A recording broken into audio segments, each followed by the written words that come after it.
Bien, partimos nuestro conversatorio del día de hoy. Buenas tardes, bienvenidos y bienvenidas. Hoy nuestro invitado es el profesor Damaso Rabanal Gatica. Profesor Rabanal es, profesor de castellano y comunicación de profesión. Participa él en grupos de investigación que tienen que ver relación con educación, con literatura, con derechos humanos, y es actualmente académico del Instituto de Ciencias de la Educación y parte de la Escuela de Pedagogía, Lenguaje y Comunicación en la Facultad de Filosofía y Humanidades de la Universidad Austral. Y hoy él nos va a plantear su conferencia que se llama Identidad de Género, Diversidad y Formación Inicial Docente. Así es que le doy la palabra para que él pueda hacer su presentación y usar la pantalla también.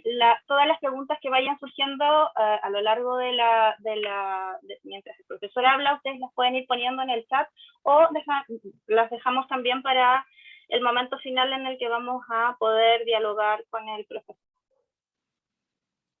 Gracias, Paulina, por la invitación. Ay, me diste el pase, ¿cierto? Porque yo agarro el micrófono automáticamente. Gracias, Paulina, y por supuesto gracias al equipo que está detrás también de esta organización convocada y autoconvocada, y que además han tenido la gentileza de invitarme. Yo, por supuesto, feliz de poder de participar primero, y además de encontrarme con personas tan queridas y que no veía hace mucho tiempo, como Leti.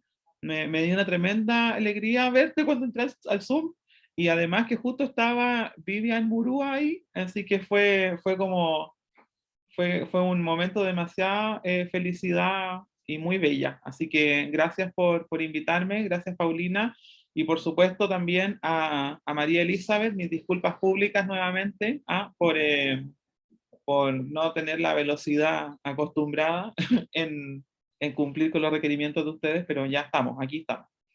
Eh, lo otro que les quiero decir también es que esta presentación, digamos que está armada, ¿no? Y pensada en función de dos ámbitos principales. Uno es la formación inicial docente, principalmente porque eso también es una cruzada personal. Desde el momento en que yo decidí que quería ser profesor para enseñarle a otros profesores, ¿ya?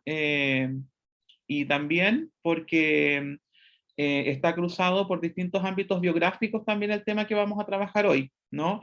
En este programa que ustedes han planteado de las distintas sesiones, tenemos distintos, ¿no?, ámbitos de acción, desde donde estamos pensando el género y la educación, entre otras cosas, por supuesto, ¿no?, los feminismos, ¿ah? Pero para el momento de hoy vamos a centrarnos diría yo, en lo que conlleva la formación inicial docente, que es uno de mis intereses más inmediatos, ¿no? Yo actualmente hago clases en la Escuela de Pedagogía en Lenguaje y Comunicación, pero también participo de otros planes de estudio, de otras carreras, enseñando principalmente en algunos epistemología, ya que es un nombre medio latero, pero se pueden hacer cosas muy bonitas. y, y lo que más me apasiona, que es didáctica y estudios culturales, que son como los ámbitos donde yo me muevo con mayor tranquilidad. Y en función de ello, ¿no?, y de las otras experiencias no solamente académicas, ¿no?, que tienen que ver con investigación, con militancia, ¿no?, un concepto que deberíamos recuperar con mucha urgencia, ¿no? Eh, Vamos a tratar de transitar, ¿no?, en un camino de comunicación que tiene como centro la urgencia, ¿no?, de que la formación inicial docente eh, asuma un enfoque de género y un enfoque bueno, que no solamente de género, sino que principalmente es de derechos humanos, y nos vamos a centrar en aspectos relativos con género y disidencias, ¿no? Vamos a ver algunas cosas muy puntuales sobre niñez trans, ¿no? Pero una cosa muy leve, porque es un tema que es muy complejo, ¿no? Y que además es complejo porque nosotros tenemos una normativa que no reconoce esa niñez. Entonces, seguimos pensando la infancia desde un ámbito de la voluntad, ¿no?, en educación. ¿no? Que los profesores o profesoras que tienen la iniciativa para, ¿no? Pero nos hemos dado cuenta, ¿no? A propósito, por ejemplo, de esta solicitud de estos diputados para perseguir o para develar, para no decirlo en términos tan delictual, ¿no? Para develar quienes enseñan género en las universidades, ¿no? Ustedes saben que eso aconteció hace un tiempo atrás, ¿no? Unas semanas. Eso nos lleva a pensar también si la consecuencia de eso es que eliminemos, ¿no? Desde nuestra formación inicial esos ámbitos de formación, ¿no? Y que además son ámbitos de investigación. Entonces, vamos a ir transitando por ahí, pero centrados principalmente en la formación inicial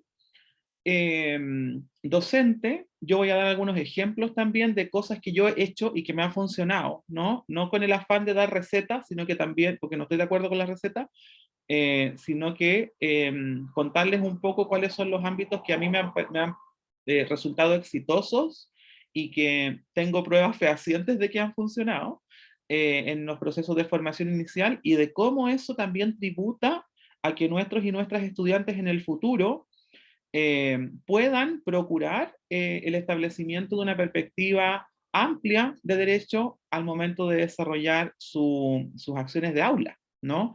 En el fondo. Entonces, por ahí va a ir un poco la invitación. La idea, de invitación a la conversación, digamos, la idea es que yo voy a poner un power, voy a comentar algunas cosas, si alguien quiere interrumpir o opinar, digamos, no interrumpir, si alguien quiere opinar, se puede desmutear, levantar la manito como quiera, o también pueden ir dejando las preguntas en el chat como les parezca más cómodo, no necesariamente tiene que ser algo tan formal, digamos, como en esta estructura de ustedes y yo, ¿no? Así que en ese sentido les voy a contar, porque siempre con el Power me organizo mi cerebro un poco, que esta propuesta, me dicen si se ve, ya. Sí. Bueno, alteré un poco el nombre como porque uno siempre hace estas cosas. Entonces pensé esta idea de urgencia, ¿no? Urgencia y demanda, que son dos cosas que son dos conceptos que nos acompañan permanentemente en los procesos de formación inicial docente, ¿no? Entonces, urgencia y demanda como un parámetro, ¿no? Como una escena donde nosotros además tenemos que desarrollar los procesos curriculares de formación de nuestros estudiantes, ¿no? Entonces, ¿de qué manera la demanda y la urgencia van a permear ese proceso ideal, ¿no? Que nos conducirá al perfil de egreso? Sin embargo, sabemos que urgencia y demanda van estableciendo espacios que normalmente son de resistencia, creativos, ¿no? Donde esa formación se permea o se flexibiliza hacia un componente donde los sujetos que participan de la formación tienen mucho que decir, y es precisamente, desde mi punto de vista, hacia lo que debería apuntar la universidad también, ¿no? No solamente este es el plan de estudio, sino que también cómo los y las estudiantes son capaces de diversificar ese plan de estudio en función de en quienes se quieren convertir como profesores y profesoras, ¿no? Porque si no, estaríamos trabajando en una fábrica de longaniza, no en una universidad, ¿no? En esos matices. Y quiero invitarles a pensar y darnos un regalo, un regalo poético para comenzar esta conversación con un poema que para mí se ha transformado en un epígrafe de la investigación los últimos 4 años, ¿no? Este es un fragmento muy pequeño de una librilla que tengo por aquí, eh, que se llama Cuerpos para odiar, que es de la poeta travesti Claudia Rodríguez. ¿Ya? Si ustedes se comunican con Claudia por internet, por redes sociales, ella misma puede entregarles el libro porque es una edición autoeditada, digamos. Y aparece este poema, es un fragmento de poema que a mí me resonó en su momento muy fuerte y que me permitió también tratar de abrir lugares, ¿no? Abrir lugares que en el fondo influyeron sobre cómo poder mejorar mi trabajo con mis estudiantes que van a ser futuros colegas, ¿no? Y el poema dice así: las vocales no decían nada compasivo. Cuando los profesores me enseñaban a juntar las letras, las confundía y las malinterpretaba, porque nunca decía nada de mí, yo siempre incompleta. Lo voy a volver a leer porque es muy significativo cómo nos va a abrir la cabeza este poema. No sé si alguien lo conoce, además. Las vocales no decían nada compasivo. Cuando los profesores me enseñaban a juntar las letras, las confundía y las malinterpretaba, porque nunca decían nada de mí, yo siempre incompleta. ¿Ya? Este es un poema, como les digo, un fragmento de poema de Claudia Rodríguez, nuestra poeta travesti, quien además tiene otros ámbitos de acción, el teatro, la performance, hay en YouTube lecturas poéticas, o sea, ustedes pueden buscarla donde quieran, eh, y su trabajo es muy interesante. Y rescato esta cita, como les digo, porque se transforma en un epígrafe para pensar, ¿no?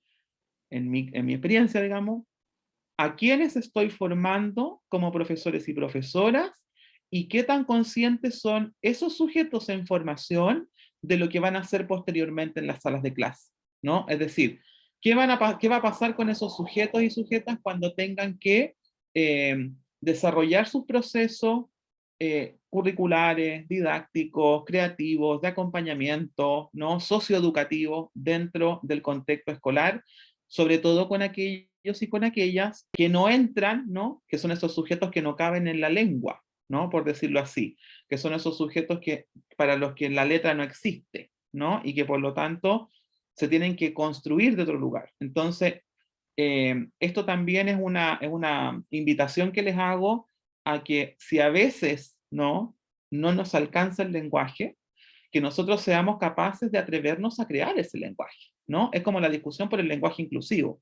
No es tan solo la discusión, como dicen algunos, que es como una discusión de élite, ¿no? Que es la discusión por el discurso y no sé qué.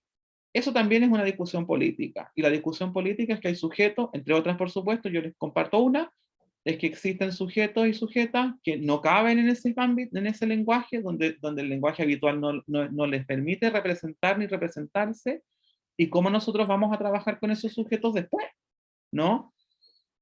¿Qué tan formados estamos, ¿no? A propósito de la formación inicial, ¿qué tan formados estamos nosotros y nosotras en nuestros distintos programas, ¿no? De parvularia, de educación parvularia, de básica, de educación media, para trabajar con esta diversidad, ¿no? Una diversidad, ¿no? Que además es eh, absolutamente, valga la redundancia, heterogénea, y que inclusive alguno y alguna de los que transitamos por distintos contextos educativos, nos damos cuenta que las recetas se caen, ¿no? Que todas las ideas preconcebidas de cómo se hace una clase, por ejemplo, ¿no? Que es muy de manual, no alcanza a llegar hasta allá, y cómo matizamos esa experiencia para hacerla realmente significativa, ¿no? Y por supuesto que lo que está detrás es una influencia alta de que la formación de nuestros y nuestras estudiantes esté permeada por un ejercicio permanente de la reflexión, de la metacognición, de la crítica, que esos sujetos y sujetas sean capaces de preguntarse habitualmente, ¿no? No por inseguridad, sino que por amor, por hacerlo bien, ¿no? Si están o no vinculando a los aprendizajes a aquellos sujetos y sujetas que no caben en la lengua, ¿no? Por decirlo así. Entonces, aparece otro axioma para mí, ¿no? Que la experiencia educativa no tiene que doler, ¿no? Yo sé que aquí pueden haber discusiones, por ejemplo, con respecto a la idea de felicidad, los que están más cerca de la filosofía pueden decir, ya, pero es que está esta fantasía de la felicidad, qué sé yo, pero no necesariamente podemos pensar, ¿no? En que la educación va a seguir siendo un ejercicio traumático. Por ejemplo, si ustedes le preguntan a sus estudiantes, ojalá que ustedes lo hagan también en sus escuelas, cuando nosotros, los que hacemos clase en educación, tenemos que hacer las evaluaciones de ingreso, ¿no? Que vienen por normativa. Y si en esa evaluación de ingreso nosotros le preguntamos a nuestros estudiantes por qué razón ingresan a la escuela de pedagogía, cualquiera esta sea, tiene directa relación con su experiencia escolar, ¿no? Y esa experiencia escolar habitualmente, por lo menos con lo que yo he podido conversar de manera un poco más constante, está relacionado o con una experiencia muy traumática, negativa, ¿no? O con una experiencia absolutamente positiva, donde está toda la idea de reproducir y de transformarse en el sujeto ideal que fue su profesor o profesora de lenguaje en el colegio, ¿no? Entonces, para esta idea, ¿no? Para completar estas ideas iniciales, yo les invito a pensar en función de la importancia de la educación en derechos humanos, que es algo que sabemos que no es nuevo, que sabemos que viene de muy atrás y que por supuesto que tiene mucho que decir, pero que en Chile no tiene necesariamente una llegada muy amplia. Son pocas las universidades que declaran una perspectiva de derechos humanos en su formación. ¿Ah? Son muy pocas las universidades que lo hacen, ¿no? Entonces, es importante que nosotros nos atrevamos también, y esta es como mi provocación, que nosotros nos atrevamos a hacer de nuestra práctica habitual, ¿no? Un territorio donde los derechos humanos habiten nuestra práctica, pero también la reflexión de los que se van a transformar posteriormente en nuestros colegas. Entonces, esto articula la formación inicial, la didáctica y la práctica, sobre todo, ¿no? Cuando van a hacer sus prácticas, ¿no? Sobre todo si son prácticas progresivas y situadas. Y también, por supuesto, el cruce con género, con literatura, con cine, con disidencia. Y eso que permee, en el fondo, desde la docencia, desde la investigación y desde los equipos y desde la vinculación con el medio. Parece que sonó mi WhatsApp. Voy a detener esta presentación y voy a cerrar mi WhatsApp para que no moleste. Disculpen. ¿Ah? Esto ocurre en los programas en vivo. Vuelvo. Me avisan si se ve. Ya. Sí se ve. Gracias. Entonces, lo que sabemos, pero que nunca está de más recordar. Como bien decía Paulina al principio, ¿no? Lo dejó ahí. Yo no soy de Santiago, por lo tanto mi militancia es regional, ¿no? Y yo originalmente soy de región, yo nací en Chillán, ¿no? Y me crié en Chillán y estudié hasta mi primer posgrado en Chillán, y después me trasladé a Santiago a continuar mi proceso doctoral y qué sé yo. Pero siempre, inevitablemente, uno trata de, y me parece positivo para mí en este caso, de pensar la región como un lugar de transformación, ¿no? Distinto de la capital, que parece más monolítica, ¿no? Como que parece que dinamizar en la capital es diferente, ¿no? A lo mejor es porque es muy grande, eso que puede quedar para la discusión. Pero en regiones uno se puede dar cuenta de que es mucho más dúctil la posibilidad de pensarse y de pensar con otros de manera más habitual. Y en ese sentido, nosotros sabemos que la escena chilena es desigual, que la educación es de mercado, que la constitución es dictatorial y que afortunadamente se va a caer, ¿no? 1, 2, 3, destino mediante, ¿no? De lo que ha acontecido en las últimas semanas con las votaciones de la primera vuelta, ¿no? Que existe esta discusión regular entre postdictadura y democracia. De hecho, inclusive, ¿no? Algunos investigadores y colectivos dijeron, bueno, con el estallido social se acabó la postdictadura, ¿no? Hay una inflexión ahí significativa, eso también puede quedar para discusión de otro momento.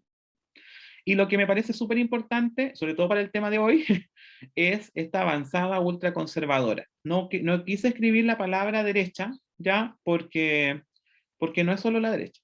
Entonces, en ese sentido, vamos a dejarlo como ultraconservador, ¿no? Ultra conservador.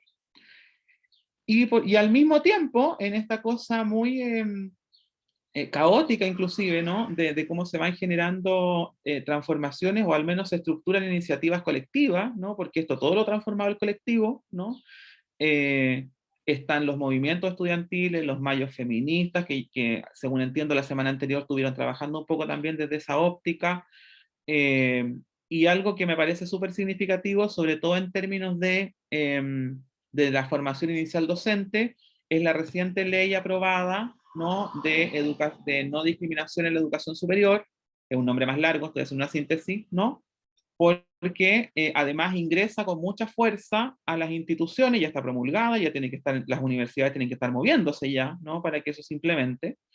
Y, y viene también a ser una consolidación de una acción colectiva que partió desde las bases, que partió desde el autoconvocado, que partió desde esas chiquillas y chiquillas también que removieron sus propias instituciones universitarias, denunciando, ¿no? Denunciando cómo las tecnologías del patriarcado han establecido históricamente lugares de primera y segunda categoría para los sujetos que no son masculinos, digamos, o que no cumplen con cierto mandato de masculinidad.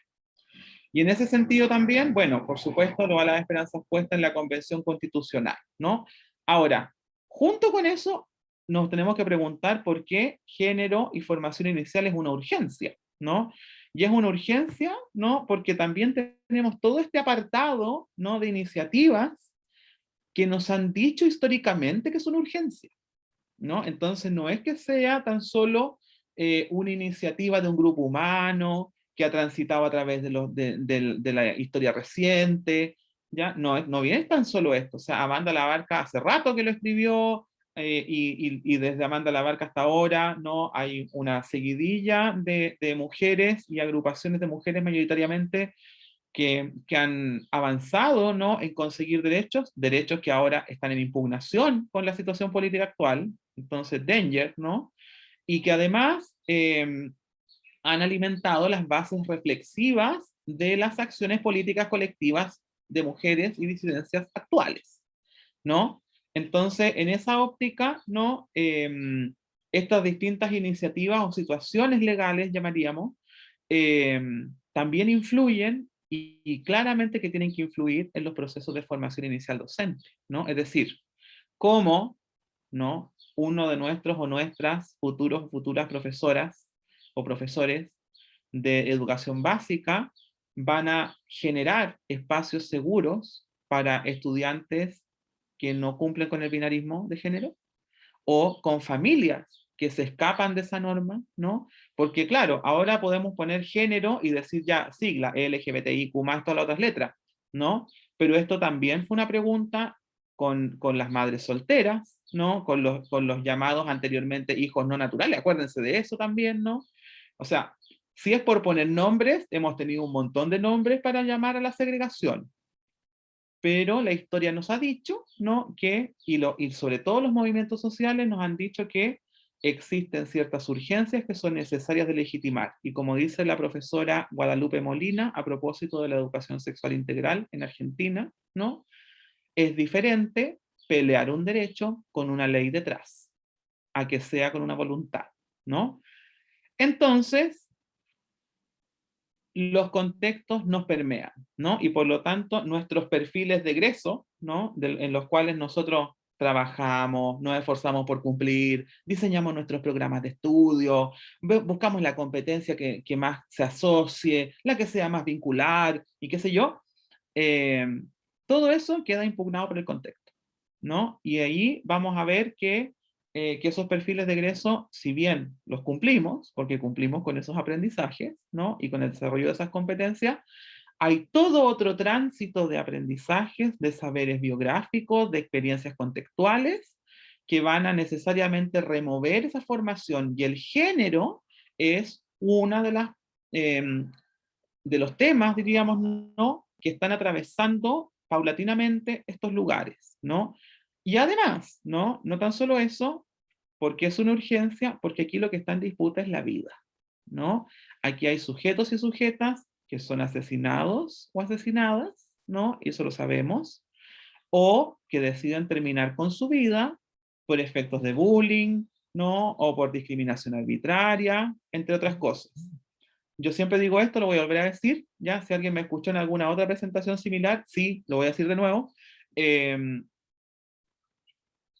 no existen temas de segundo nivel, ¿no? Si aquí está la urgencia de la vida, ¿no? Porque hay un sujeto, una sujeta, ¿no? Un sujete, si queremos, eh, que no está viviendo con dignidad, con amor, con cariño, con protección, con red, ¿no? Nosotros no podemos decir que el tema es de segunda categoría, porque la vida no es de segunda categoría, ¿no? Y si nosotros tenemos estudiantes y sus familias con ese, porque la familia, esto lo sabe mejor la profesora Paulina que yo, la familia se escribe en plural, no se escribe en singular, ¿no? Necesariamente nosotros tenemos que hacernos cargo de esto, porque además nosotros decidimos dedicarnos a esto, ¿no? Nosotros decidimos dedicarnos a esto, ¿no? A trabajar con esos sujetos y sus familias. Entonces, me voy apurando porque no quiero dar la lata. Preguntas, ¿no? Preguntas para ustedes también, porque, y hagámonos estas preguntas, ¿no? Por ejemplo, no nos olvidemos que estamos hablando de formación inicial, ¿ya? ¿Cómo se está construyendo lo reciente, ¿no? En el discurso social, en el discurso historiográfico, en la cultura. ¿Cómo se está construyendo lo reciente? Aquello que vivenciamos, ¿no? ¿Cómo se construye la retórica del estallido? ¿Cómo se construye la retórica de la Convención Constitucional? Y eso es pertinente porque influye en los procesos de formación, ¿no? O la pregunta por la pandemia, ¿no?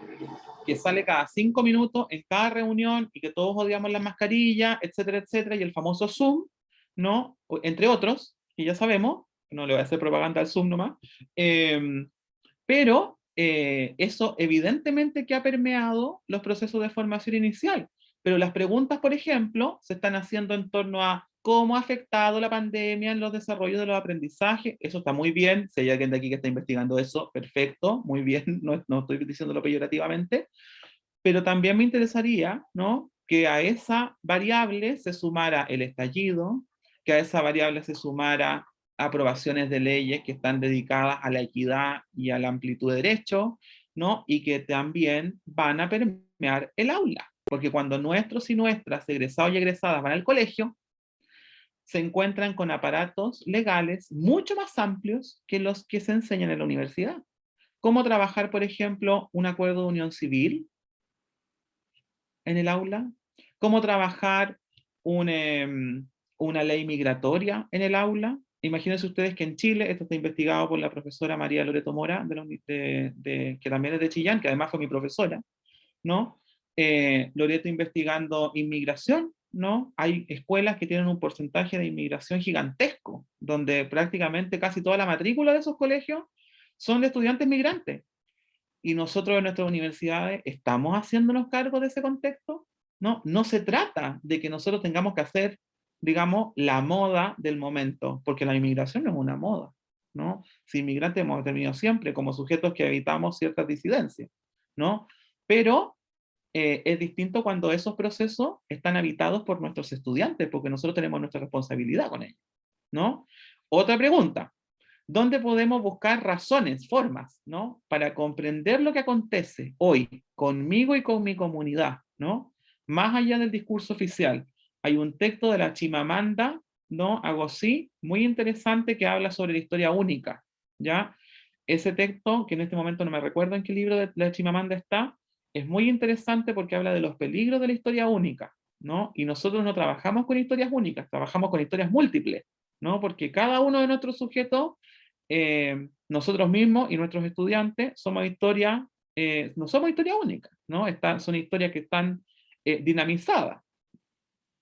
Otra pregunta: ¿desde dónde alimento reflexiones y genero interpelaciones frente a lo que acontece en términos de derechos humanos, ¿no? Todos nos preguntamos qué pasó el domingo, me imagino. O a lo menos nos deberíamos haber preguntado qué pasó, ¿no? Para bien o para mal. Pero deberíamos habernos preguntado, ¿no? No les voy a preguntar por quién votaron porque esto no es proselitismo político. Y al mismo tiempo, ¿cómo construyo un lenguaje? Y pareciera que fuese una pregunta muy singular y que inclusive naif, pero es tremendamente importante. ¿Cómo construimos un lenguaje? Nosotros, futuros profesores, los estudiantes que pueden estar aquí, futuros profesores y profesoras, ¿cómo construimos un lenguaje que nos permita desarrollar los aprendizajes en nuestra especialidad, por supuesto, pero además que habilite a que esos sujetos que no caben en el lenguaje regular también aprendan y se sientan felices de aprender, ¿no? Entonces, necesitamos experiencias formativas, me demoro 5 minutos más, experiencias formativas que dinamicen lo curricular y que por supuesto integren, ¿no?, a los planes de estudio de nuestras escuelas enfoques de género y diversidad. Y desde ahí uno podría pensar, por ejemplo, ¿no?, la investigación, lo curricular, y como ámbito más bien integral, lo que acontece en términos de la literatura o de la cultura, ¿no? Que podrían alimentar nuestras reflexiones. Porque sabemos que la literatura y la cultura hace mucho rato que está poniendo en escena las situaciones que acontecen hoy en día, ¿no? Adelantándose siempre a la política pública. ¿Y por qué esto es relevante? Bueno, porque si pensamos, por ejemplo, en un documento súper canónico, ¿no? Como los estándares para la formación docente, ¿no? Los estándares pedagógicos, un estándar, ¿no?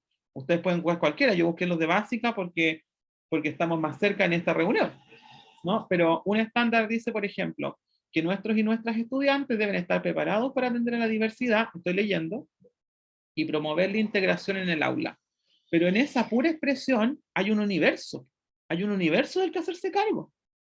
Entonces la pregunta es, ¿cómo? ¿No? ¿Cómo? ¿Cómo nos hacemos cargo de eso? Y fíjense que después buscando en los apartados, ¿no? de ese mismo estándar, dice lo siguiente, el 8.2. Respeta y valora la diversidad de los estudiantes y categoriza, ¿no? ¿En función de qué? Del género, de la etnia, de la religión, de la creencia, de la nacionalidad. O sea, nos lanza un gran panorama de lugares de diversidad, llamaríamos, ¿no? De parcelas de diversidad, donde nosotros deberíamos ser capaces de movernos con tranquilidad para que nuestros y nuestras estudiantes aprendan, ¿no? Aprendan a trabajar con esos grupos humanos que pertenecen o que pueden estar en una situación de discriminación, ¿no? Entre otras cosas. Entonces, la pregunta es, ¿nuestros procesos de formación inicial docente se están haciendo cargo de esto? ¿No? ¿Cuánto de estos estándares podríamos poner otro ejemplo? Yo traigo los estándares porque es algo que está establecido y es legal, ¿no? ¿Cuánto de estos estándares, que además se evalúan en una prueba al egresar, ¿no? Están presentes en los planes de estudio, ¿no? Los que hemos pasado por reformulaciones curriculares, sabemos que esta es una pregunta que nos llega hasta el hartazgo, porque uno vuelve a los estándares permanentemente y uno revisa su innovación curricular y dice, chuta, no nos alcanza, ¿qué hacemos? ¿Cómo logramos esto? ¿No? Y además, sobre eso, cómo establecemos los sellos formativos de las escuelas y de las universidades, porque estudiar lenguaje en mi universidad austral no es lo mismo que estudiar lenguaje en la UNCE, ¿no? Lo mismo con las otras escuelas. Entonces, esos matices, ¿cómo se hacen cargo, ¿no? El proceso formativo? Y les transmito un ejemplo, ¿no? Que hemos usado en lenguaje, ¿ya? Aquí hay dos cursos que yo doy, por eso lo traigo de ejemplo, ¿no? El curso de proyectos educativos, que es un curso que goza de mala prensa, porque son típicos las leyes, ¿no? De gestión y proyecto educativo. Hemos incorporado una unidad inicial, antes de las unidades de educación, de lo legal en educación, que tiene que ver con aprender normativas legales nacionales y que están vinculadas con el aula, porque nosotros necesitamos saber qué significa un acuerdo de unión civil. Nuestros estudiantes tienen que saber qué significa, porque van a tener, por ejemplo, apoderados que se han unido a través de acuerdo de unión civil, sean heterosexuales o no, digamos, ¿no? Y también debemos saber, por ejemplo, cuáles son las implicancias de una ley de identidad de género, ¿no? Y que tiene también una cápita relacionada con educación, entre otras. Podemos hablar de interculturalidad, podemos hablar de inmigración, podemos hablar de tantas otras, ¿no? Que no son leyes estrictamente dichas para educación, comillas, ¿no? Pero que están permeando los contextos educativos y nuestros y nuestras estudiantes tienen que ser capaces de dinamizarse y de moverse dentro de ese contexto. Por otro lado, ¿no? En términos de la didáctica, ¿no? Además de los aprendizajes, estoy leyendo, además de los aprendizajes propios de la didáctica, ¿no? Plantear permanentemente la diversidad como un objetivo, ¿no? Como un eje clave de esa propuesta, ¿no? Y no como un problema, sino que plantearlo desde la formulación del programa para adelante, que es algo que es una oportunidad, digámoslo así, en términos ya más amplios. Y esto ha tenido una consecuencia muy interesante porque mi carrera, por ejemplo, tiene prácticas progresivas. Nosotros hacemos 8 prácticas en toda la formación. Y en esos 8 momentos de práctica, nuestros estudiantes paulatinamente van dándose cuenta, ¿no? Vamos en la mitad de la nueva malla innovada, digamos, ¿ah? Vamos en la mitad de la malla innovada, pero ha sido posible hacer un seguimiento, ¿no? De cómo se incorporan estas perspectivas que se han enseñado en otras asignaturas y que han tributado de cierta manera a nutrir las reflexiones pedagógicas en el contexto, ¿no? Entonces, es posible, ¿no? Es posible hacerse cargo de este estándar 8, por ejemplo, ¿no? El 8.2. El tema es cómo lo planteamos en términos de formulación curricular. Ahora, desde la investigación, y aquí vienen como los mejores datos, ¿ah? Para cerrar, bueno, los invito y las invito y les invito a revisar en YouTube, en la Facultad de Filosofía y Humanidades de mi universidad. Ahí está guardado el Seminario Internacional de Educación Sexual Integral en Chile, que reunió a un grupo de profesores, profesoras, activistas, muy interesantes a discutir sobre la importancia de la educación sexual integral en la formación inicial y en el contexto escolar. Y también dos lecturas. ¿Ah? Una lectura que es muy reciente, que es de María Teresa Rojas, que se llama La inclusión de estudiantes LGBTI en la escuela chilena. Y otro texto que es argentino, pero ustedes pueden encontrar con total facilidad, que es Ni una menos a desde los primeros años. Pensé en este texto para esta sesión porque mayoritariamente me imagino que son profesores o profesoras de educación general básica, pero a lo mejor también puede ser básica convención, digamos. Pensé en el concepto de educación básica. También invitarles a seguir algunas investigaciones bien interesantes que también están en YouTube en la facultad, en ese mismo link, con respecto a estos dos proyectos, ¿no? Un proyecto que tiene que ver con trabajo de representaciones de género en la literatura infantil, que lo dirige la profesora Elizabeth Martínez, a quien les comenté al inicio de esta jornada, ¿no? Y que además está la profesora Pilar Valenzuela y la profesora María Cecilia Fernández, de otras universidades, no de la Austral, y también el proyecto que funda, ¿no? Y que habilita la posibilidad de hacer el seminario de ESI en Chile, que es de la calle al aula, que es un proyecto bien interesante porque nos estamos preguntando, es un estudio donde nosotros y nosotras como profesores y profesoras y estudiantes nos preguntamos en nuestra propia universidad cuál es nuestro nivel, diríamos, ¿no? de sexismo en educación. Entonces es interesante este proceso que estamos haciendo ahora porque también nos va a permitir generar un estatuto más consciente, ¿no? de cuáles son nuestros niveles de sexismo en educación, sobre todo si nosotros estamos formando profesores y profesoras.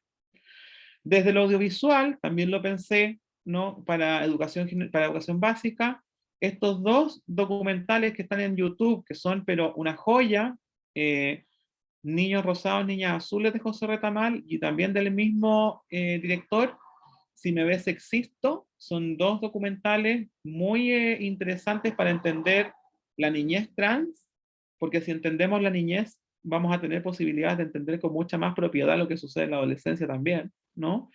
En esa consecuencia, ¿no? Porque sabemos que el proceso helicoidal del aprendizaje nos va a impulsar a que después en educación secundaria volvamos a ciertos lugares que podemos decir, ah, pero esto lo pensamos, sí, pero lo pensamos para la infancia, ahora estamos en la adolescencia, ¿no?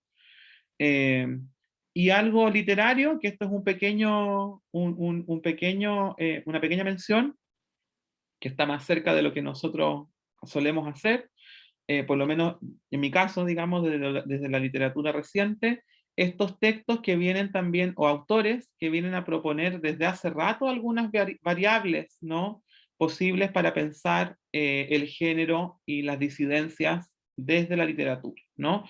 Y aquí recomendar un texto de Constanza Valdés, ¿no? Que fue una candidata constituyente que es una abogada que publicó este libro, Un cuerpo equivocado, que es muy interesante, se lo recomiendo un montón. Este texto de Susie Shock, que es una cantante y activista argentina que se llama Crianzas, se pueden encontrar en Chile. ¿Ah? No, no están ahí. Paulina creo que lo compró por aquí en Chile, no tuvo que traerlo de allá. Eh, y es un texto muy interesante porque es el relato desde el niño preguntándose por la crianza de una mujer trans. Entonces es una historia bien interesante porque nos lleva a lugares que a lo mejor nosotros no nos hemos acercado pero que nos permite pensar, ¿no? Y acercarnos desde la literatura y desde las producciones culturales a ciertos contextos posibles, ¿no? En que vamos a tener que desarrollarnos como profesores y profesoras. Por supuesto, el MBL, que no puede faltar, y dos libros que me parecen sumamente importantes.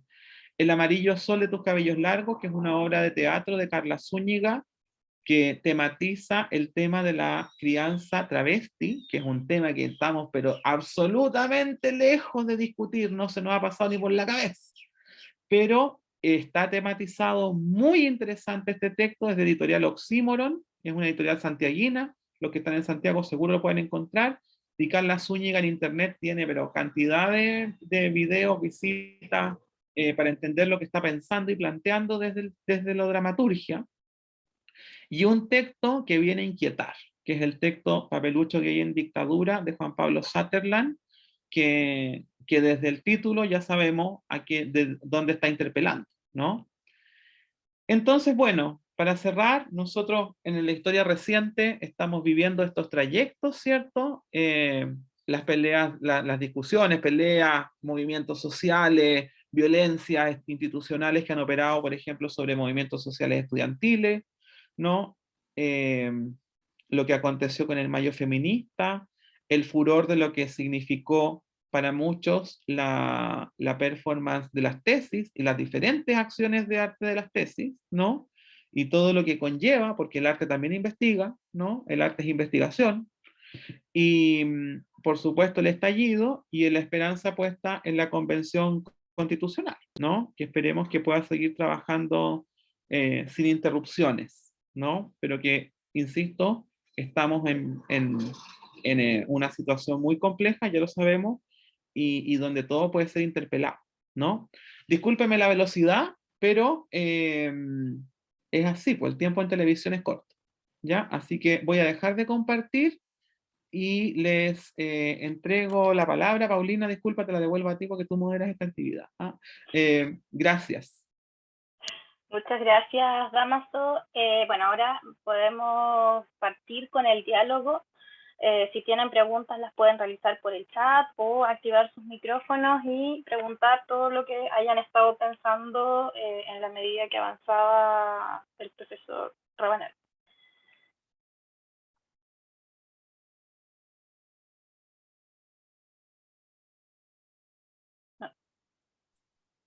Ya, yo quiero partir preguntando. No hay pregunta, nos vamos. Ah, no, sí. Sí, lo siento. No te vas no se van a poder ir a tomar once todavía. No, es que me dejaste pensando hartas cosas respecto justamente a cómo reformular la formación inicial docente desde es que partiste con ese poema y de ahí quedé pegada con el poema, Los cuerpos para odiar, ¿no? Ah, pero eso, es que eso es lo que me pasó a mí. Yo Sí, leí este poema y quedé, ya, pero ¿y qué estamos haciendo?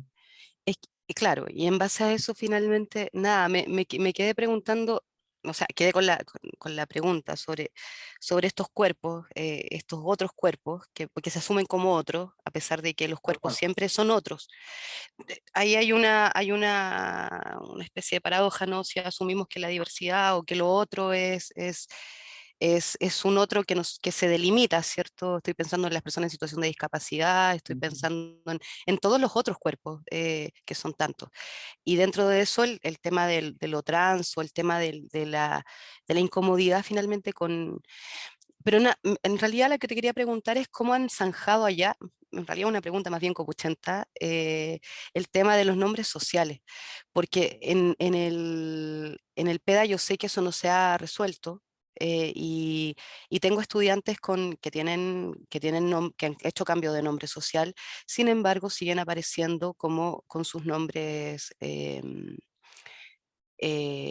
con los cuales les inscribieron en el registro inicialmente mientras no se ha hecho la tramitación. ¿Cómo han resuelto eso? ¿Lo han trabajado? Ya que ustedes están con un bastante tiempo más de reflexión o preocupándose de esta temática. Sí, mira, nosotros acá, ay, perdón, no sé si terminaste. No, eso, el tema, por ejemplo, de los nombres sociales, que es algo que a mí me preocupa y me inquieta, porque porque hasta ahora no ha pasado nada, por lo menos en la UMCE, y sé que es una temática importante y es algo que, en función de lo mismo que planteaste respecto a los derechos humanos y la importancia de que se presenten en la FID, eh, y que finalmente sería un derecho reconocerse, o sea, que te reconozcan en función de quién tú eres. Ujú, ujú. ¿Qué se ha hecho con eso? Pregunta como 80. Yo Sí. te respondería desde dos lugares. Un lugar es que bueno, primero me voy al 2018, ¿no? Ustedes saben que la Universidad Austral fue de las primeras, las estudiantes, ¿no? Fueron de las primeras que gatillaron el mayo feminista, digamos, en ese sentido, a través de las denuncias a sus compañeros, colegas, o sea, profesores, entre otros, ¿no? Eh, y eso trae consigo consecuencias que fueron bastante abruptas y que tuvieron y que fueron bien canalizadas, ¿no? O que al menos se atendieron. No sé, bien siempre es subjetivo, pero que fueron atendidas.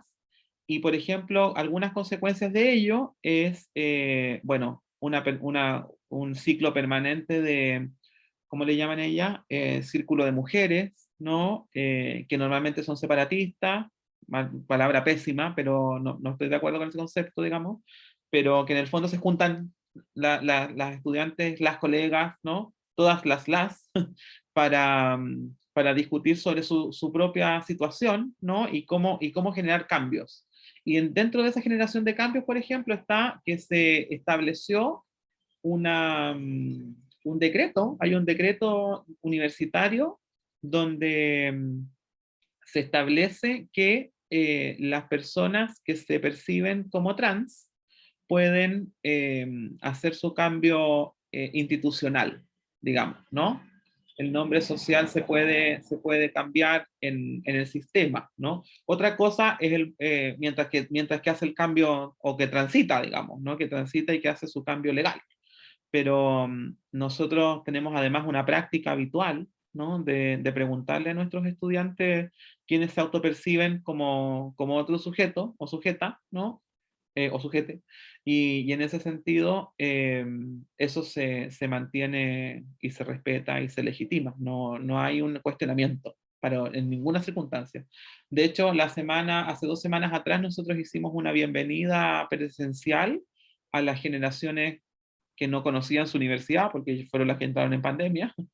Y, y hubo algunos estudiantes que, claro, yo no les hacía clases, digamos, ¿no? Entonces no los conocía y yo los llamé por su nombre registral, pero en realidad su nombre era otro, pero está tan naturalizado ya que nuestro y nuestras estudiantes fue como, no, él no se llama Diego, sino que se llama Andreas, ¿no? Que es como la cosa andrógina, por decirlo de alguna manera, ¿no?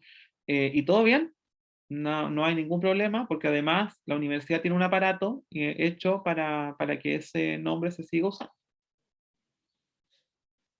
Bueno, Angélica acaba de contar que tenemos una, yo no tenía idea, y probablemente muchos directores de carreras tampoco, así que efectivamente tenemos que socializar esto con urgencia, porque es importante.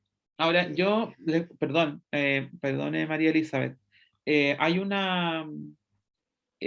es tan importante el tema de género que cuando uno asume un cargo directivo, bueno, ya voy a decirlo ahora, yo soy jefe de escuela hace 2 semanas, ¿no? Entonces, eh, cuando uno va a las capacitaciones que arma el registro académico o la dirección del pregrado, hay una unidad que está pensada solo para el trabajo de género.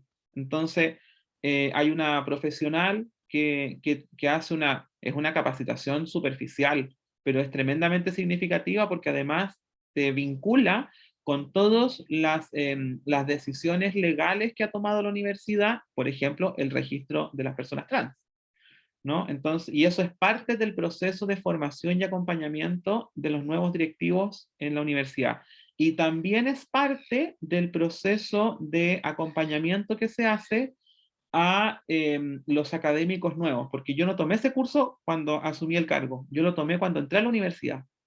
Entonces, lo primero que se hace, que es un curso de docencia universitaria para todos los funcionarios de la universidad, en ese curso está esta unidad de género, que por supuesto todo el mundo dice debería ser más larga, qué sé yo, pero por un lado te da un marco legal y por otro lado te da ciertas teorías, ¿no? Para que tú puedas también hacer un ejercicio de autoformación. O sea, ¿realmente te quiere importar esto? Bueno, busca, puedes seguir por aquí, te entregan una bibliografía, o sea, es muy bueno ese curso. Muchas gracias. ¿Alguien, alguna otra pregunta? Yo tengo una pregunta mientras... Ah, no, Angélica. Sí, que yo creo que, bueno, gracias Damaso por la presentación y las reflexiones. Con la primera frase yo me quedé que la experiencia educativa no tiene que doler. Ahí como que entraste de una manera de qué manera el espacio educativo tiene que ser un espacio de realización, de algo distinto a que sea con este dolor que se está observando, ¿no? Y bueno, y cómo aparecen los cuerpos, digamos, cuáles cuerpos aparecen y cómo aparecen, es como la gran pregunta. Y a propósito del trabajo con las carreras que vamos trabajando, los temas más de identidades, las preguntas frecuentes, ¿qué se hace con esto en los colegios, digamos?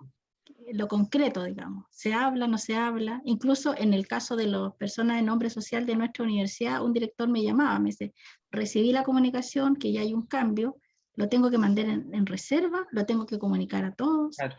Es como que no entienden que la persona autoriza, ella, su identidad de género es la que puso ahí, esa persona es lo que está señalando.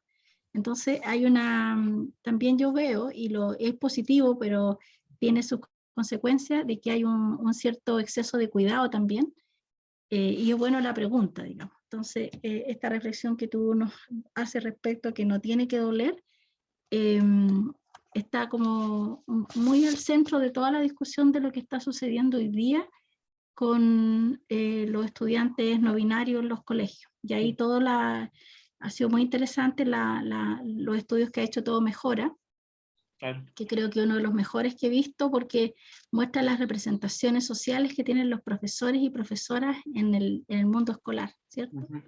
Y allí el orden social de género es imposible de modificar y aparece como con mucha fuerza. Bueno, eso quería señalar como primeras reacciones, así es que me ayudó mucho en esa reflexión. Gracias, Angélica. Esa referencia que haces de Todo Mejora es buenísima porque además ellos se preguntaron hace rato eso también. Entonces, bueno, ese estudio, si es que es el mismo al que yo estoy pensando, digamos, sobre las percepciones de los docentes, fue dirigido por Christian Berger, que es un investigador de la Facultad de Ciencias Sociales de la Católica y que él lleva muchísimo tiempo trabajando este tema. Y en realidad no lo cité en la propuesta porque no me pareció como, me seduje más por lo que había hecho la María Teresa Rojas, que es más actual y que además es nacional. O sea, hizo una muestra en ciertos colegios en todas partes de Chile, entonces les invito también a revisar eso. Gracias ahí, Angélica, por traer a ese estudio a la conversación porque es muy interesante. Yo me acuerdo que en ese momento que se presentó ese estudio de la percepción, yo fui al lanzamiento y, y fue en el auditorio de la Municipalidad de Providencia y fue muy controvertido. ¿Ah? Fue un estudio bastante controvertido, pero con consecuencias interesantes, porque generó, como tú mencionas, mucha reflexión, mucha reflexión. Abrió trocha ahí para discutir.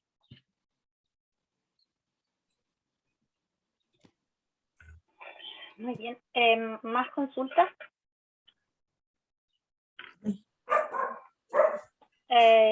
Lilian. Sí, o sea, mi consulta es más que nada desde la ignorancia. Tú eres profesor de lenguaje, ¿no es cierto? Y para mí, como vieja, mi problema es el lenguaje. En este momento me cuesta, y no sé si es correcto o no, el niño, niñez, niña, eso es así, está aceptado, hay que hacerlo, eso me cuesta mucho, ¿ya? Y en segundo lugar, yo creo que tenemos que hacer algo como como profesores sobre todo, porque tenemos que votar el 19 de diciembre. Y así como estamos, como está la situación en Chile, todo esto se puede perder, porque han habido avances muy grandes en cuanto a todo el trabajo de género, de inclusión, etcétera, y lo podemos perder. Entonces yo creo que también ahí tenemos que hacer un trabajo como profesores. Eso, Damaso. ¿Qué pasa con el lenguaje en primer lugar? Miren, yo no voy a hacer la salida de siempre. Yo no soy lingüista. Ah, mentira, no sé. Pero te respondo a la discusión porque el lenguaje es, ¿no? Nosotros lo sabemos que los hablantes lo diseñan, ¿no? Y la discusión que dice, por ejemplo, la profesora Alejandra Meneses, que se la dejé ahí en el chat, hay un texto, paréntesis, muy interesante que se llama Sexo, Género y Gramática, ¿no? Ideas sobre lenguaje inclusivo, que por supuesto lo tenía aquí y ahora se desapareció, pero es muy bueno porque es un texto de la academia. Es un texto preparado por la Academia Chilena de la Lengua, publicado en Catalonia, ¿ya? Y son distintas perspectivas lingüísticas, ¿no? Y no tan solo lingüística, porque también hay periodistas, hay otros sujetos que hablan en ese texto y que tensionan la idea del lenguaje inclusivo. Yo a quien recomiendo a ojos cerrados para esta discusión es a la profesora Alejandra Meneses de la Universidad Católica, que es una lingüista educacional, no es tan solo lingüista, digamos, sino que está pensando diferentes ámbitos de la lingüística y de la práctica de la lingüística dentro del aula. Además, ella da cursos de pre y posgrado sobre la relación entre lenguaje y aprendizaje. Entonces, es interesante cómo hace esos puentes. Entonces, más que yo darte una respuesta, ¿no? Si me preguntas a mí como yo sí utilizo el TODES con mis estudiantes, pero lo hago principalmente cuando no los conozco, ¿no? Porque si los conozco, yo sé que tengo a alguien que desea, ¿no? Y que necesita que lo nombre con otra terminación, yo lo hago. Pero cuando no los conozco, yo lo hago de manera automática, porque no sabemos los caminos del género, no los conocemos. Entonces, lo tomo no tan solo como una cuestión política, sino que también desde un punto de vista más como de trato, inclusive. Ahora, ¿qué dice la Alejandra? Que me parece interesante. ¿Ah? Síntesis, alerta spoiler.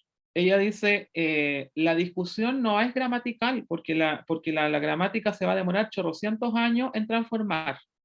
La discusión es discursiva, porque la pelea por la enunciación se hace en el discurso, no se hace necesariamente en la gramática. Y el primer dolor, por decirlo de alguna manera, ese primer dolor se genera cuando tú te enfrentas al discurso del odio, cuando tú te enfrentas al discurso de la segregación, cuando tú percibes de alguna manera que ese mensaje te está excluyendo. Pero la discusión no es gramatical, ¿no? Por ejemplo, otro caso, ¿no? Yo escribo correos en la universidad y todos mis correos, mis evaluaciones, yo no digo que ustedes lo hagan, ¿eh? Esta es decisión mía. Si ustedes no quieren, discútanlo consigo mismo y con sus colegas. Pero yo ocupo X en todos lados, ¿no? Entonces, no escribo ni todos ni todas, ya. Ustedes pueden decidirlo. Mi discusión política, ¿no? Y lo que he leído hasta aquí me llevaron a tomar esa decisión. Hay algunos que están en contra, otros que están a favor, otros que se hacen los lesos, ¿no? Y que no lo consideran, pero en algún momento después te dicen, oye, pero ¿y ese mail? ¿Ah? Pero lo interesante para mí es que se discuta. O sea, si yo genero que ese correo le provoque a alguien algo y que me diga mañana quiero hablar sobre esto, yo ahí me digo check, ¿no? Porque estoy generando una discusión que todo el mundo le saque el cuerpo, ¿no? Entonces, por ahí va como mi respuesta para tu pregunta. No te la respondí de manera completa, pero te invito Sí. a que lo sigamos conversando.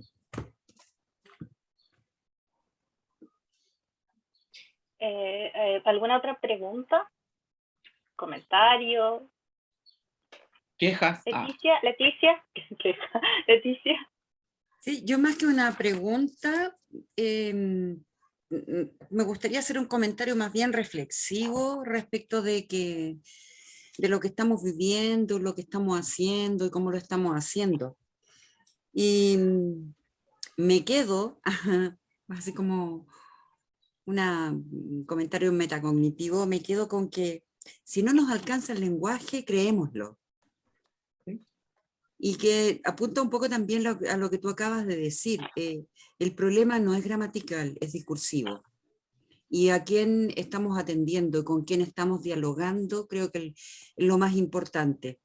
Y a propósito de eso, ¿cierto? Y considerando que, si bien es cierto en los planes de estudio y en las mallas, el tema de género no está incluido, sí algunos docentes lo incluyen dentro de sus asignaturas como una cuestión más bien personal, ¿cierto?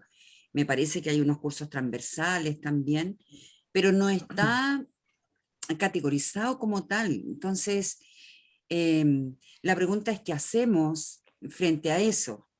Y me di una respuesta, fíjate, y por eso digo que es reflexivo. Me di una respuesta. Desde el año pasado, y lo digo para todas y todos los presentes, generamos un grupo de personas que decidimos educarnos. A propósito de lo mismo, porque por ignorancia, por falta de conocimiento, por deseos de aportar, por deseos de hacer, ¿cierto? Y creamos esta mesa que inicialmente la pensamos en triestamental, pero es biestamental por las circunstancias, no tenemos administrativo que formen parte de este grupo y que por supuesto están las puertas abiertas para quienes se quieran incorporar, porque nuestro propósito finalmente es formativo y más que eso, aprender a vivir y a convivir en diversidad. En la medida en que nosotros continuemos con esto, seamos reconocidos, no seamos reconocidos, autoconvocados y con orgullo, creo que estamos haciendo algo y me quedo con eso. Estar haciendo algo ya es un aporte. Así que gracias, Dámaso, porque siento que estás reforzando lo que estamos haciendo. Súper. Gracias, Leti. Perdón que interrumpa porque ahí justo María Elizabeth levantó la mano. Yo dos cosas, mientras que las puse en el chat para que no se me olvidaran, pero mientras se genera la discusión por la gramática, ¿no? La violencia sigue, pues. Entonces, ¿qué, vamos a esperar hasta la próxima reformulación de la gramática? O sea, hace rato que si alguien quiere hacer esa discusión, si hay algún lingüista aquí, lo siento, lo puede hacer. Presente un Fondesit, hágalo, no hay problema. Pero mientras tanto, nosotros, nosotras y nosotres, ¿no? Seguimos reproduciendo, ¿no? O torciendo, pero ejecutamos eso. Entonces tenemos que, es un lugar de discusión. Ya, pero no, iba a decir algo, pero me voy a censurar. Y lo otro es que a mí me pasa, y esto ya más personal, a mí me pasa, no lo digo por mi universidad, sino que como en la experiencia previa, porque afortunadamente mi universidad es súper amplia para discutir y se puede hacer, digamos. Pero en muchos casos hay algunas instituciones que tienden a generar, por ejemplo, como una práctica del acuerdo, como que el acuerdo es la norma, y como que no puedes disentir, ¿no? Y el problema de disentir, o sea, el problema nunca es disentir, el problema es que la gente no quiere discutir. Entonces, si no discutimos en la universidad, si nuestros estudiantes no discuten, si no les enseñamos nosotros a discutir o que participen de nuestras discusiones, ¿qué les estamos enseñando? No, pues si no discutimos en la universidad, ¿dónde? Si la universidad está hecha para eso, es un signo, es uno de los signos de la universidad, ¿no? Ya, pero lo dejo hasta ahí porque me acaloro. María Elizabeth. Hace bien acalorarse. Ustedes que están en Santiago, La pasión. No, también quería plantear una reflexión, y bueno, ¿y qué opinas tú? Lo que pasa es que Yo trabajé, por ejemplo, respecto a lo travesti, que también me quedó dando vueltas, que efectivamente discutimos sobre lo trans y lo travesti queda completamente fuera de la vitrina. Yo trabajé muchos años, harto, y apoyé harto, bueno, hice lo que pude, en realidad con Wally, con Hija de Perra, en los cursos que hacía de educación sexual. Pero la estrategia que se utilizaba en ese minuto y que era la apuesta, ¿cierto? Además que era una postura queer de, Vale. de lo raro, ¿cierto? Al choque, era justamente esa, pues, de generar una reacción de impacto. O sea, de hecho, mientras más rupturista fuera la performance, mejor. Y en sus canciones también se quedaba claro. O sea, mientras más rococó, mientras más sangriento, mientras más... y eso era la estrategia finalmente para educar, por ejemplo, respecto a ETS, para educar respecto a identidad también, a alteridad y a... Bueno, Hija de Perra murió, ese proyecto que era súper potente desaparece con ella. em, pero yo me sigo preguntando, en base a lo que dijiste ahora, el tema de lo travesti, como todavía hay muchas cosas que siguen invisibilizadas, ¿cómo diablos instalar figuras disidentes, por ejemplo, con esos cuerpos para odiar que tú mencionaste, o con en realidad, desde cualquier diferencia, ¿cierto? ¿Cómo instalarlos en la malla? Porque es algo que en el currículum, que es una de las temáticas que tú planteaste, porque hace poco una de las investigaciones que llevé a cabo, uno de los resultados que obtuve fue que la mayoría de las profesoras que entrevisté, trabajé con historias de vida, con hartas docentes, y por ejemplo la mayoría prefería no utilizar ya a Gabriela Mistral, porque esto fue en terreno, profesoras que ejercieron y que sacaron a Gabriela Mistral dentro de su repertorio, porque les parecía que al ser ella, al ya saberse que ella era lesbiana, era absolutamente cuestionable. No, me muero. Pero eso, pues los resultados en la región metropolitana, específicamente en la zona más bien sur de la región metropolitana. Pero fue una muestra bastante vasta de docentes que decidieron, por ejemplo, sencillamente. Entonces, por un lado, y ahí queda la pregunta.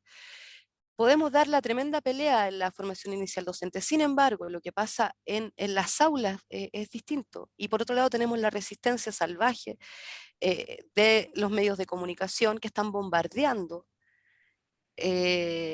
con, por ejemplo, noticias de estos colectivos pro familia, con mis hijos no te metas, y no te metas conmigo, y no te metas y que todo es ideología. Lo conversaba con Angélica el otro día, todo es ideología, o sea, como que todo finalmente fuera un acto de fe, y no se asume finalmente la construcción de estos nuevos conocimientos como nueva construcción de nuevos conocimientos, sino que como una especie de dogmas. En realidad eso, si podías plantear tu reflexión al respecto, porque de verdad yo veo mucha resistencia. En las universidades creo que todavía tenemos un espacio para pensar, pero creo que en las aulas es aún más rígida la situación, más difícil. Y lo veo en mis estudiantes que hacen, por ejemplo, prácticas, que si levantan el MBL, probablemente van a tener resistencia de más de algún apoderado, apoderada. Ujú, ujú. O O sea, sea, es que el tema del aula, eso nos da para otro día, porque yo por eso no lo traje a colación ahora, digamos, porque es una realidad que no sé si me parece tan otra. ¿Ah? Yo creo que es una realidad que sabemos que existe, ¿no? Pero también eso, por eso es importante lo de la formación inicial, voy a volver a eso, porque las universidades, por ejemplo, en sus procesos de práctica, ¿ya? En general, lo que hacen es como una versión extractivista de la pedagogía. Entonces creen que los colegios tienen que recibirle a todo el mundo porque sí, porque son la U, y no hay retribución, ¿no? Entonces, estas ideas como los mecanismos de retribución que salen en las acreditaciones y qué sé yo, también eso habilita a discutir de otra manera, ¿no? Por ejemplo, ¿no? Otro ejemplo. Hace un mes nosotros desarrollamos un seminario que venimos haciendo desde que yo llegué a la universidad, que lo instalé y tuve suerte de que me dieron espacio, con el contexto escolar, sostenedores, directores, jefes técnicos, ¿no? Un día cada uno, qué sé yo, un grupete, y los estudiantes, es parte de un programa, del programa de asignatura, y los estudiantes trabajan, ¿no? E investigan esos contextos escolares, leen los proyectos educativos, qué sé yo, los distintos instrumentos, documentos, perdón, institucionales, y en función de eso, de ese panorama que se construyen, ¿no? De ese colegio, preparan preguntas, ¿no? Y ahí hemos tenido de todo, ¿no? Y han salido preguntas muy interesantes, otras que no se alcanzan a hacer, y por ejemplo este año hubo algunas preguntas relacionadas con género que no alcanzamos a hacer, ¿no? Con género y educación en el contexto de los diferentes colegios. Entonces lo que vamos a hacer es construir una especie como de librito de preguntas, que es como lenguaje y comunicación se pregunta, ¿no? Ya pensaremos en algo más creativo. Eh, y se lo vamos a enviar a esos invitados. Y les vamos a decir, miren, ¿saben qué? Ustedes no, muchas gracias, qué sé yo, porque toda la gente viene de buena onda y gratis, o sea, hay que puro aplaudir, ¿no? Pero, pero les vamos a enviar ese librito para decirles, miren, nosotros también nos preguntamos esto otro que no se dio en la conversación, pero sería interesante que se lo pregunten. No queremos respuesta, pero les dejamos estas inquietudes. Dentro de esas preguntas hay muchas preguntas relacionadas con género, con diversidad, con religión, ¿no? Con medio ambiente, con una pila de temas que serían como temas candentes, ¿no? Por decirlo así.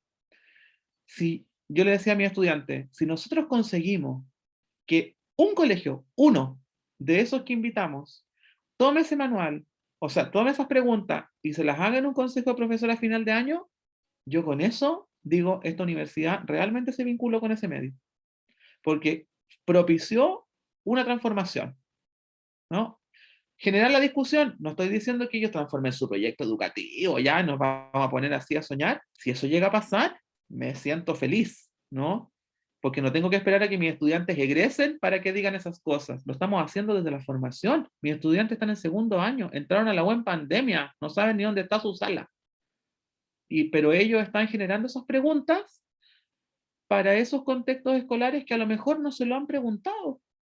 A lo mejor esos contextos no les ha pasado la pregunta por el género, no les ha pasado la pregunta por el medio ambiente, pero lo pueden pensar, ¿no? Y si generamos que se establezca esa discusión, la universidad, ¿no? Está generando un proceso de transformación, que es lo que queremos en el fondo, no tengo que esperar al egreso, ¿no? Pero para eso, las universidades se tienen que vincular realmente a los colegios, ¿no? No ir, dejar los cabros de práctica y después irlo a buscar, los voy a ver un par de veces y me los llevo, ¿no? Sino que tiene que haber un trabajo sistemático, progresivo, situado, ¿no? Y que se levanten cosas, ¿no? Por ejemplo, en este mismo curso, ¿no? Que tengo 4 horas, o sea, es nada, tengo solo 4 horas. En este mismo curso, por ejemplo, nuestros estudiantes crean un proyecto educativo, o sea, proponen una transformación a un ámbito del proyecto educativo de un colegio con el que ellos están haciendo una de sus prácticas. Se reúnen con sus agentes educativos para buscar retroalimentación. Los agentes educativos lo reciben, hacen una retroalimentación por Zoom, online, 1 hora, por ejemplo, ¿no? Y después les dicen, ya, vamos a entregarle la propuesta final. Y ese es su término del semestre, entregar esa propuesta final. Si eso tiene un impacto y después toman ese proyecto y lo implementan, yo check. Esos estudiantes lograron una transformación. No lo digo por cumplir con un objetivo, no lo estoy cumpliendo por un resultado de aprendizaje, no lo estoy haciendo por las competencias, no lo estoy haciendo solamente, o sea, por el perfil de egreso, por supuesto que sí, pero además es porque se están vinculando realmente al contexto educativo. Entonces, es posible, pero también tiene que haber una decisión institucional de las escuelas de generar ese cambio. Y con respecto a lo otro, y con esto cierro mi intervención, digamos, lo más importante, pienso yo, o lo más práctico, es partir desde los optativos. O sea, nuestras escuelas, ojalá, nuestras carreras, ojalá tuvieran muchos optativos, ¿no? Donde esos optativos tributen, ¿no? Tributen, gracias Lilian, tributen a que ellos puedan generar esa inquietud. Por ejemplo, en la malla antigua del lenguaje, ¿ya? La tengo súper clara porque la acreditación. En la malla antigua del lenguaje, había un curso optativo que era el taller de formador de mediadores lectores, ¿no? El taller de, algo así, es un nombre medio extraño, pero el taller de formación, está bien, el taller de formación de mediadores lectores. Este curso en la malla antigua era optativo, pero la retroalimentación, el seguimiento curricular y qué sé yo, nos obligó, porque fue así, por demanda de los estudiantes, en ese proceso de retroalimentación, a que ese curso dejara de ser optativo y que pasara a ser obligatorio en la malla innovada. Eso pasó con muchos otros también, que estaban en el umbral, digamos, del optativo y que se transformaron en cursos obligatorios, o que parte de esos optativos ahora permean algunos cursos innovados, pero con esos énfasis, porque si quedan en el umbral del optativo aprovechan algunos nomás, pero se generan esas transformaciones. Entonces, por ejemplo, ahora en la Escuela de Lenguaje vamos a abrir una línea de investigación, una línea de certificación sobre diversidad didáctica y derechos humanos. Eso partió porque los egresados dijeron, oye, pero más didáctica. Bueno, respondamos a los egresados, respondamos a los estudiantes, formemos eso, tenemos capital humano, démosle. ¿Podemos levantar esta línea con los profesores que tenemos? Perfecto. Armamos el plan curricular y la vamos a lanzar próximamente, ¿no? Ya se están dando 2 cursos sobre eso. Y el próximo semestre, por ejemplo, viene un curso que se llama Didáctica en Contextos Diversos. Una unidad es educación rural, otra unidad es educación indígena, y otra unidad es educación para adultos, y la unidad 4 es necesidades educativas especiales. Entonces, como que generamos núcleos críticos, vamos a decir así, ¿no? Para que estos estudiantes que están interesados en esa línea de certificación puedan tomar estos cursos optativos y se vayan formando, ¿no? De a poco en cómo trabajar con esas comunidades, ¿no? Con lo rural, con lo indígena, ¿no? Con las necesidades educativas especiales y con la educación para adultos, que siempre es el pariente pobre de la educación, porque la educación para adultos no está en ningún programa de estudio. Entonces, es súper importante ver cómo progresa eso, ¿no? Cómo progresa esa línea, porque ya tuvieron, por ejemplo, un curso en el semestre anterior, se dictó por primera vez el curso optativo de Educación Intercultural y Pueblos Indígenas, que está dictado por un profesor que es especialista en interculturalidad y decolonialidad, y que además es educador intercultural. Entonces, claro, tengo la suerte de que tengo a ese colega que pueda darlo, ¿no? Pero si está ahí, porque podríamos no haber dado ese curso, no haberlo propuesto, y ese colega habría hecho otra cosa. Pero si está ahí, ya el especialista, hay que aprovecharlo. Por eso es súper importante que veamos con quién estamos al lado. ¿Quiénes son los otros que tenemos al lado y hasta dónde puede llegar para entregar un aprendizaje, un saber, generar un conocimiento? Me quedo ahí porque voy a toser. Bueno, muchas gracias. Ya estamos en el tiempo para cerrar el conversatorio del día de hoy. Le agradecemos a Dámaso por abrirnos estas temáticas, por darnos ideas, por compartir sus experiencias con nosotros. También agradecemos a quienes han estado conectados y conectadas. Agradecemos a quienes participan en la mesa, por supuesto, de convivencia y género convivencia y género de educación básica, y les dejamos invitados e invitadas para el próximo miércoles 2 de diciembre a esta misma hora, a las 18 horas, donde participará la profesora Joana Camacho para hablarnos de género y escuela. Y voy a volver a repetir y a dejar en el chat nuestro canal en el que estamos guardando los videos de cada uno de los conversatorios. Ya tenemos los 3 videos anteriores en el canal, y la próxima semana estará también el de Dámaso. Así es que muchas gracias y nos vemos la próxima semana. Que estén muy bien. Gracias, Dámaso, nuevamente. Chao. Muchas gracias. Adiós. Gracias. Chao.